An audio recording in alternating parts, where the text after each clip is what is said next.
ఆవుదూడ photo కానీ ఆవుదూడ బొమ్మ కానీ పూజ గదిలో ఉంటే సకల దేవతా స్వరూపమైన గోమాత అనుగ్రహం వల్ల ఇంట్లో ఎప్పుడూ ఐశ్వర్యం తాండవిస్తూ ఉంటుంది.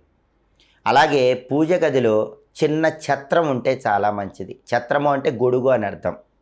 వెండితో కానీ పంచలోహాలతో కానీ రాగితో కానీ చేసిన చిన్న గొడుగుని పూజ గదిలో ఒక మూల పెట్టుకోండి. ఛత్రం సమర్పయామి అంటూ దేవుడికి పూజ చేస్తాం. అందుకని ఛత్రం చిన్న గొడుగు ఉంటే చాలా మంచిది. అలాగే చామరం. చామరం అంటే పూజ పూర్తయిన తర్వాత ఇలా భగవంతుడికి ఉపచారం చేస్తాం. చామరంతో ఇలా వీస్తాం. దాన్ని చామరం అంటారు. చిన్న చామరం పూజ గదిలో ఉంటే చాలా మంచిది. అలాగే పూజ గదిలో పసుపు గవ్వలుంటే అద్భుత ఫలితాలు కలుగుతాయి. గవ్వలను మీరు వెనక్కి తిప్పి చూసినప్పుడు పసుపు రంగులో కనిపిస్తే వాటిని పసుపు గవ్వలు అంటారు. పసుపు గవ్వలు లక్ష్మీదేవికి చాలా ఇష్టం. ఏ ఇంట్లో అయితే పూజ గదిలో ఒక 9